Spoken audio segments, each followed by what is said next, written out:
한 형제여 자매 되시는 우리 한샘 가족 여러분, 이렇게 주일 예배에서 만나게 하신 주님께 감사와 영광을 올려드리고, 초청해 주신 목사님과 성도님들께 정중하게 인사드립니다.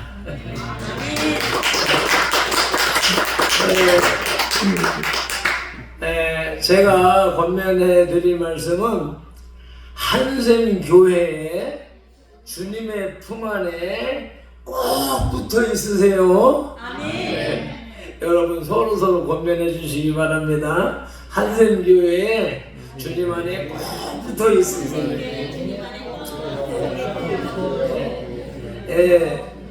김광호 목사님께로부터 간증 한번 하라는 말씀을 듣고 일기장을 뒤져봤습니다.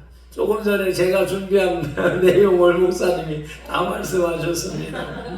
2006년도 4월 24일부터 27일까지 이곳에서 23차 오순절 성령 집회를 할 때, 그때 제가 대전 열린문교회를 섬기고 있었기 때문에 김영선 목사님을 보좌해서 이곳에 집회차 참석하고 내려갔던 그 기록을 보았어요. 그래 따져보니까 18년이나 됐습니다. 그때 한번 왔다 가고 오늘 이렇게 찾아뵙게 된 것입니다.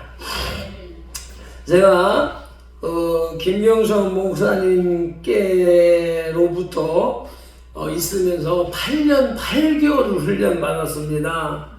그런데 그럴 수 있었던 요인이, 가장 중요한 요인이 우리 김광호 목사님께서 그 김영선 목사님의 옆에서 지그시 붙어 계셨기 때문이었습니다.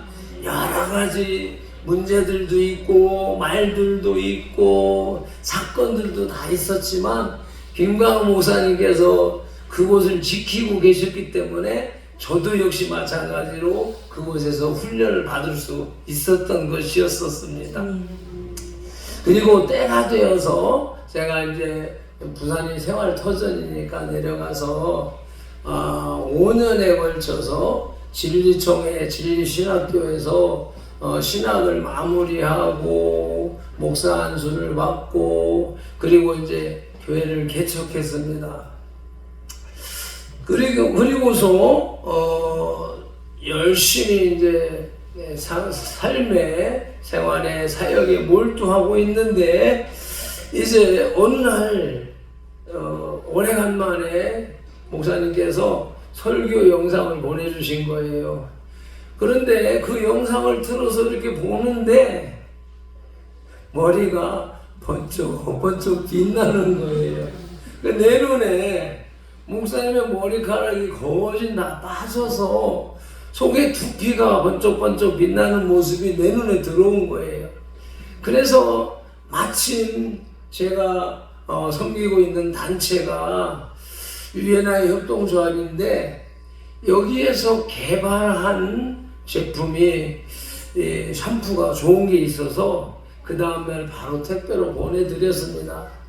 그리고서 이제 그것으로서 얼마 후에 목사님이 머리가 난다, 효과가 있다 하는 말씀을 하시면서 대화가 이어지고, 그러면서 간증 한번 하라 해서 오늘 이렇게 자리를 마련하게 된 것입니다. 저희 교회는 올해 말씀으로 이사야 43장 18절 19절 말씀을 받았습니다. 너희는 이전 일을 기억하지 말며 옛적 일을 생각하지 말라. 홍해를 가르고 출애굽한 그 기적적인 일, 그거 기억하고 거기에 안주하지 말아라. 왜? 새 일을 행하겠다, 더 큰 일을 행하겠다 하시는 약속의 말씀을 받고 어떻게 하시려나, 무슨 일을 하시려나 하고 기대하고 있었는데 목사님의 부르심을 받은 것이지요. 그래서 새 일을 행하실 하나님이 부르셨다 라고 믿고 이렇게 올라온 것입니다. 이제 저에게 새 일을 행하시는 하나님을 증거하려고 합니다. 새 일을 행하실 주님에 대해서 사모하시는 분, 기대하시는 분, 아멘하시는 분은 그 종을 통하여서 세일을 행하신 주님의 음성이 들리고 저를 통해서 세일을 행하신 주님의 모습이 보일 줄로 믿습니다. 그러면서 선포합니다. 그래서 오늘의 말씀의 제목을 오늘 보내드릴 때에 하나님이 설거지 하십니다 라고 올려보내드렸습니다. 그래서 첫 번째로 하나님이 설거지를 하시는데 무엇을 설거지를 하시는가? 첫째로 저는 발핀돌이라고 하는 예명을 쓰고 있어요. 요단강을 건너갈 때 제사장들이 요단강 한가운데 섰을 때에 그들이 모래바닥에 섰겠는가? 든든한 바위돌 위에 서 있지 않았겠는가? 그래서 그 제사장들이 밟았던 돌, 발핀돌이 되어서 이 시대를 살아가는 성도들, 하나님의 백성들의 디딤돌이 되어야 되겠다라고 하는 다짐으로서 발핀돌이라는 예명을 쓰는데, 저는 발핀돌은 하늘의 은사를 맛보고도 타락한 자였었습니다. 히브리서 6장 4절로 6절 말씀을 한번 찾아서 같이 보시겠습니다. 구약 성경 358쪽에 있는데요. 아니, 신약 성경이죠. 358쪽. 히브리서 6장 4절로 6절 말씀 제가 봉독할 테니까 따라오세요. 한 번 빛을 받고 하늘의 은사를 맛보고 성령에 참여한 바 되고 하나님의 선한 말씀과 내세의 능력을 맛보고도 타락한 자들은 다시 새롭게 하여 회개할 수 없나니 이는 그들이 하나님의 아들을 다시 십자가에 못 박아 드러내놓고 욕되게 함이라. 아멘.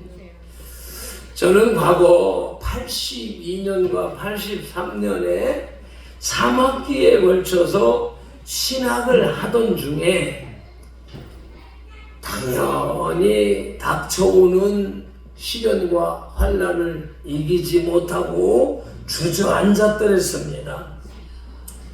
자포자기하는 심정으로 에이 배나 타자 라고 생각하고는 자갈치 시장, 그 유명한 부산의 자갈치 시장에 전봇대에 붙어있는 선원 모집 광고를 보고 여기저기 전화해가지고 한성기업, 한성 참치 아시죠? 그 마구로배, 참치배 한성 31호를 타고 원양어선 선원이 되었습니다. 그렇게 14개월 동안 마구로배를 타는 동안 신앙생활은 자동적으로 소멸되어 버렸습니다. 하루에 서너 시간 잠자고 20시간 이상 조업을 하는데 머리맡에 꽂아둔 성경책은 그야말로 장식에 불과해져 버렸습니다. 이 말씀을 드리는 이유는 예수를 믿는 사람이 주의 종으로 부름을 받고 신학을 하던 사람이 시험에 빠지니까 세상의 깊은 나락으로 떨어지더라는 고백을 드리는 것입니다. 시험에 빠졌을 때 부산항을 내려다보면서 야, 저 넓은 바다에 가면 마음도 넓어지겠지 라는 생각을 했었습니다. 그런데 웬걸 바다에 나가보니까 생활할 수 있는 공간은 폭이 10m, 길이가 50m 되는 좁은 공간이었습니다. 출항하는 날 갑자기 사이렌이 울리면서 전선원은 갑판으로 집합하라 하는 방송이 나옵니다. 그래 나갔는데 차렷 열중쇼 좌우로 정렬하면서 아니 서 있기도 힘드는데 얼차례를 하는 거예요. 그리고 그때까지만 해도 인자하고 자비롭게 보이던 선장이 그 인품, 성품은 어디론가 사라져버리고 싸늘한 표정에 10원짜리가 툭툭 튀어나옵니다. 완전 딴 사람이 돼가지고 훈시를 하는데 그 말이 지금도 생생해요. 여러분은 이제부터 사람이 아니다. 고기 잡는 기계이다. 고기 잡는 기계가 부품이 하나 고장나면 전체가 멈춰서는 것처럼 여러분은 다쳐도 안 되고 아파도 안 된다. 만약에 다쳐도 아파도 열에는 있을 수가 없다. 얼마나 살벌한지요. 그렇게 출항을 하고 한 일주일 정도에 걸쳐서 저 싱가포르까지 항해를 하는데 그동안에 멀미를 합니다. 누구나 한 번은 겪어야 되는데요. 아무리 세상에서 참을미 안 한다 하는 사람도 멀미를 합니다. 밑에 액수물까지 다 토해내고 그렇게 가고 난 다음에 싱가포르에서 기름을 싣고 1년 동안 뗄 기름을 구석구석 다 싣고 그리고 보름에서 20일 정도 걸리는 인도양 한복판까지 항해를 합니다. 그때에 어구를 손질하는데 그때부터는 잠을 안 재우는 거예요. 왜? 서너 시간 잠자고 20시간 일을 해야 되니까 미리 그때부터 훈련을 하는데 그때부터 일은 이제 번내기, 할당제로 시키는 거예요. 하루 종일 일을 해야 하는 양으로 일을 시키는데 대부분 배를 처음 타는 사람들은 백수나 한량으로 살던 사람들입니다. 근데 그런 사람을 고기 잡는 기계로 개조하는 일이 쉽겠습니까? 그러니까 그때부터 엄청 힘든 일이 시작됐는데 그렇게 서너 시간 잠자고 20시간 조업을 하는 일이 계속되는 것이지요. 맑은 날은 저 수평선 너머에 지나가는 배의 마스트, 돛이 보입니다. 그러면 반가워서 야 저기 배 지나간다 라고 고함을 치면서 반가워하는 거예요. 그만큼 사람 구경도 못하고 아무 구경도 못하면서 그렇게 고기 잡는 기계가 되어서 생활하고 있는 것이지요. 여자는커녕 사람 구경도 못했습니다. 그러다가 6개월 만에 아프리카 정동쪽으로 1600km 떨어져 있는 곳에 세이셸 제도, 세이셸 군도라고 하는 나라가 있는데 그곳에 중간 하역도 하고 공급도 받으러 들어갔습니다. 그런데 그때 야 흑인이 이렇게 이뻤어 하는 걸 처음 느꼈지요. 그리고 한 8개월 후에 귀국을 하면서 말레이시아 피낭이라고 하는 항구에 들어섰는데 야 동양 사람들이 이렇게 피부가 고왔나? 백옥이라는 말이 이런 말이었었네 라고 할 정도로 야 얼마나 고운지. 그런데 며칠 후에 부산항에 들어오니까 우리나라 사람은 저 말레이시아 사람보다 더 뽀얀 게 완전 백인으로 보이는 거예요. 우리가 1년 내내 한 배에서 같이 생활하다 보니까 적도 태양빛에 끌리고 굽혀서 전부 새까만 깜둥이가 되어져 있었던 거예요. 우리가 깜둥이가 되어져 있는 것을 모르고 괜히 말레이시아 사람들이 한국 사람들이 백인이다 라고 느꼈던 것이지요. 그런데 이제 이렇게 말씀드리는 것은 하나님의 존전인지라 그 사실, 적나라하게 표현할 수가 없어서 이 정도로 표현하는 것입니다. 예수를 믿는 사람이 하나님의 종으로 부름을 받은 자가 극한 상황에 처해지게 되니까 생존 본능, 욕구, 식욕, 탐욕, 정욕을 못 이기더라. 그 종이 되어서 허덕이더라 라고 하는 고백을 드리는 것입니다.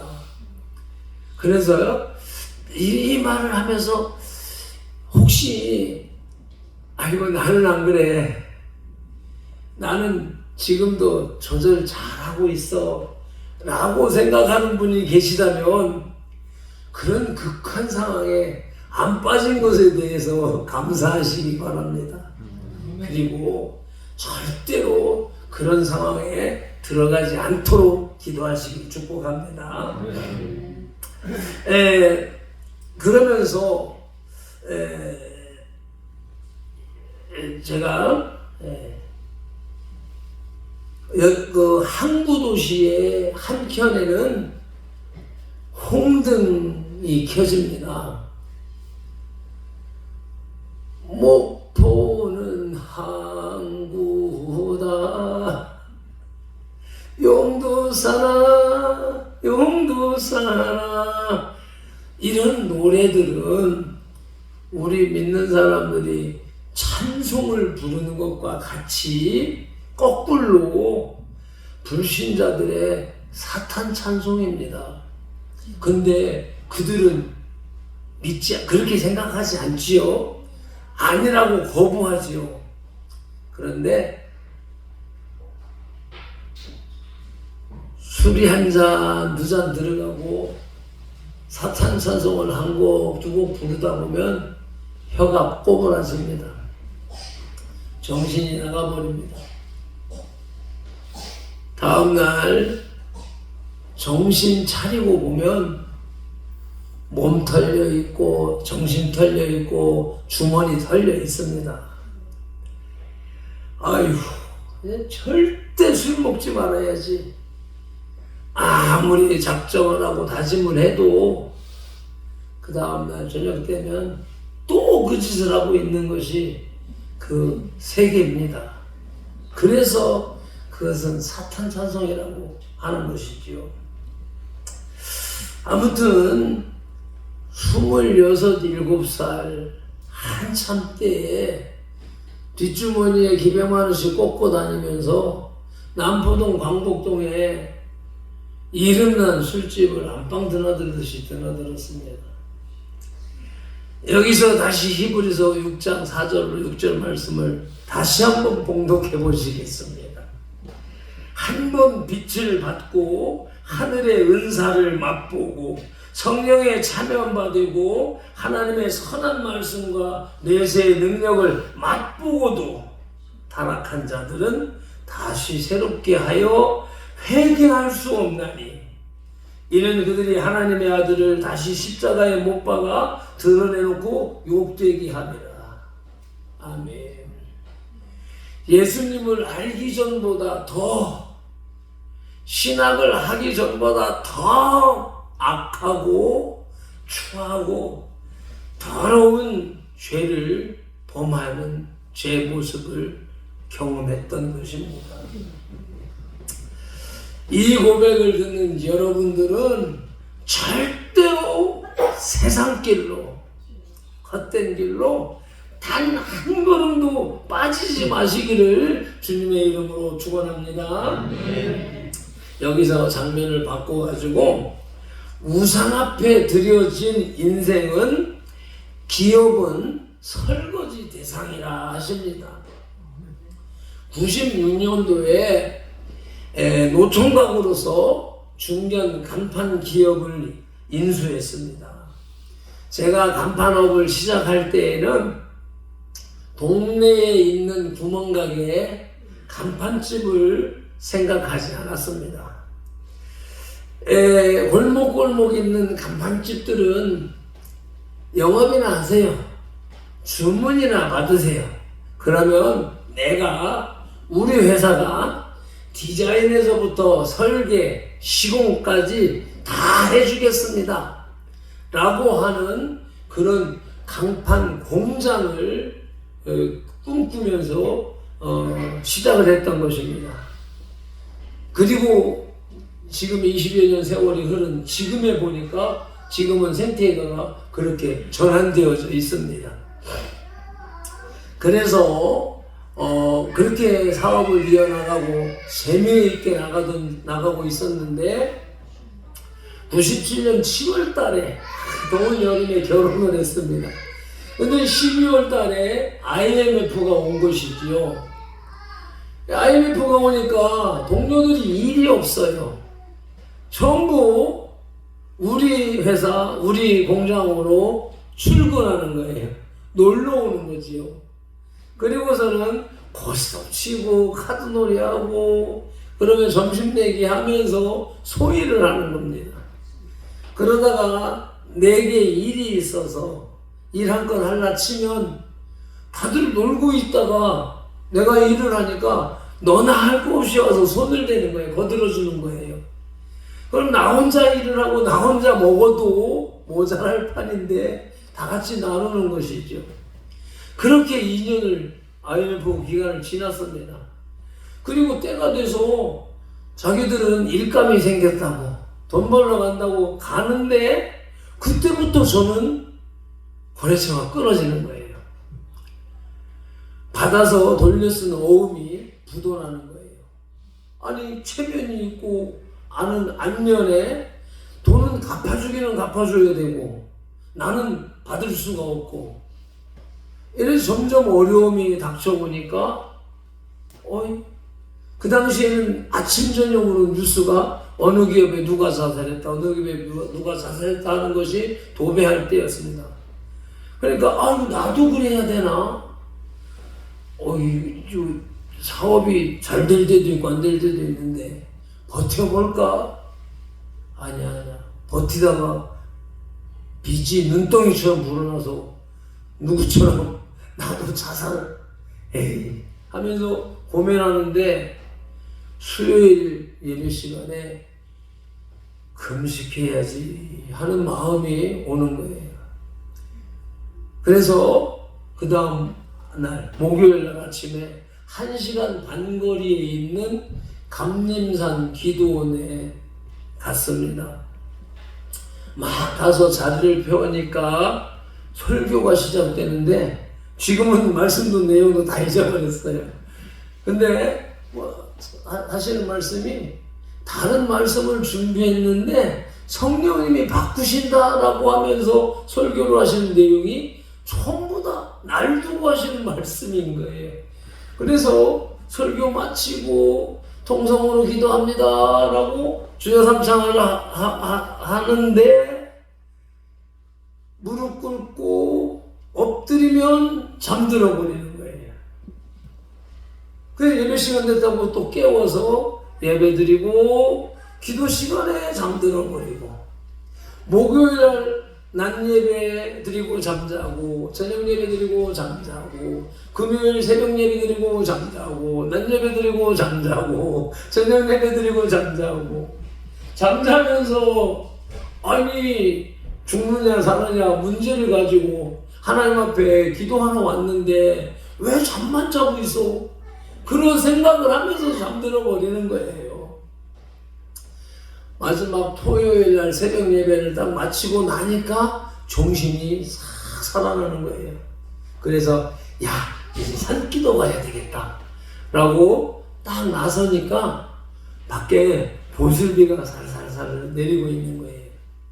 그래도 어떻게 해요? 이틀 잠만 잤기 때문에 기도해야지 하고 산길을 올라가서 얘들을 찾았더니 바위 위에 라면 박스 하나가 있는데 촉촉해요. 딱 뒤집으니까 뽀송뽀송합니다. 아이고 감사.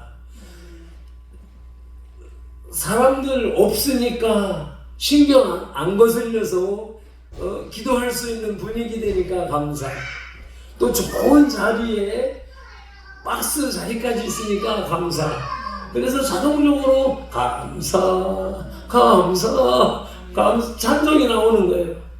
그리고 기도해야지 생각하고 주여 하고 엎조리는데 하나님이 설거지 하신다는 음성이 들리는 거예요. 뭐 깊은 경지의 기도에 들어간 것도 아니고 몇 시간 몇 분 기도한 것도 아닌데 이제 막 주여 하는데 이 뭐야? 하는데 설거지는 왜 하니? 자동적으로 새로 담아주시라고요. 근데 너무 성의가 없는 대답인 것 같아요. 그래서 하늘에 신령한 곳으로 새로 담아주시려고요 하는데 눈물이 왈칵 쏟아지는 거예요. 그러면서 생각난 것이 제가 총각으로서 간판집을 인수하고 개업식을 하는데 작은 형수가 중액에 가서 5만 원 주고 장명을 해왔습니다. 큰덕 이룰성 덕성 애들.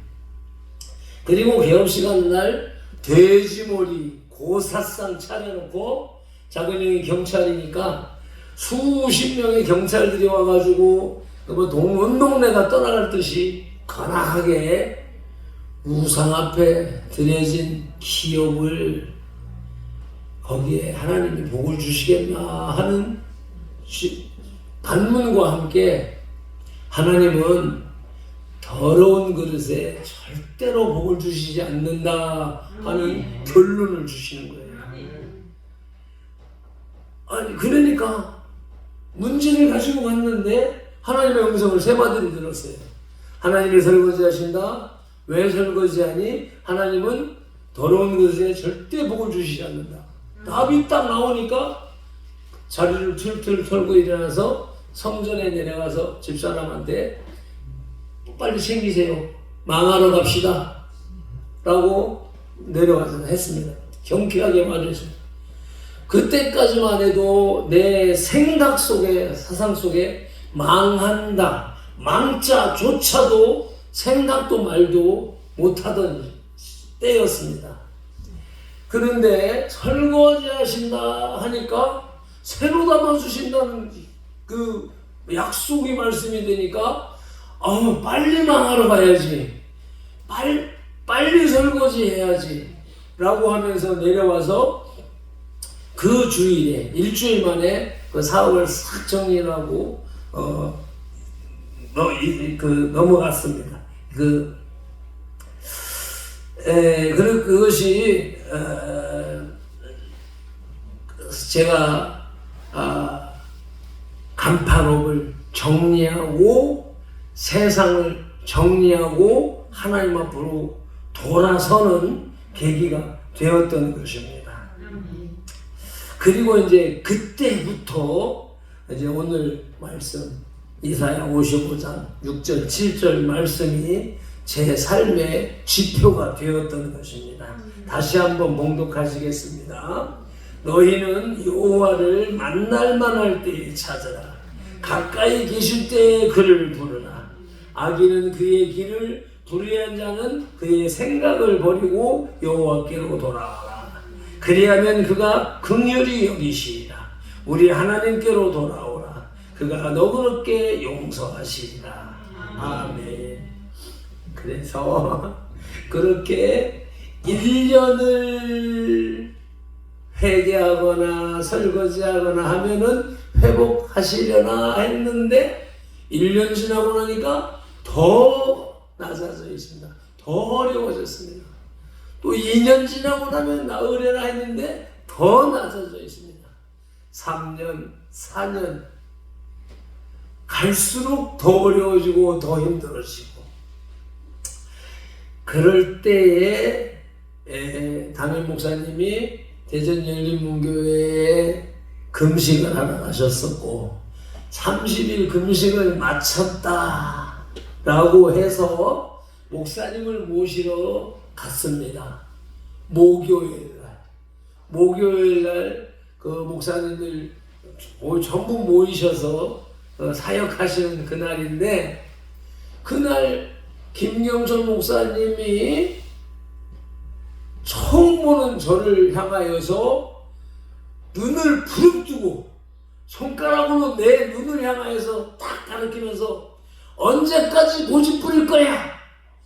누가 종이라고 안 그랬어? 하고 호통을 치시는데, 내 마음속에서 와, 이제는 빼도 박도 못하겠다 하는 마음이 딱 들면서 우리 담임 목사님이 성령 불 받아서 머리속까지 귀 속 온몸이 빨갛게 다른 상태에서 박 집사 너무 좋아.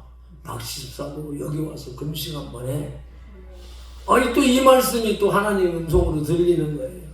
그래서 그 다음 주간에 바로 보따리를 싸서 집사람하고 같이 대전 열명에 갔고, 그 첫 금식이 30일 금식을 했습니다.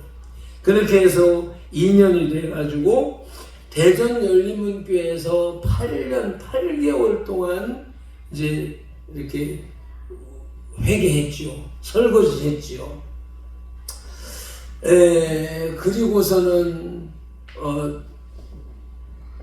교회 그 뒤로 계속해서 신앙을 하면서도 교회를 개척하고 나서도 계속해서 우리 목사님께서 회개책을 쓰시고 또 보내주시고 계속해서 그것을 활용하여서 계속 회개를 진행했습니다.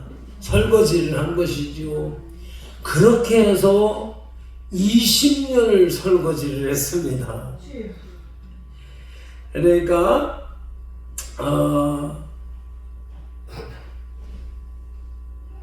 그랬는데, 그래서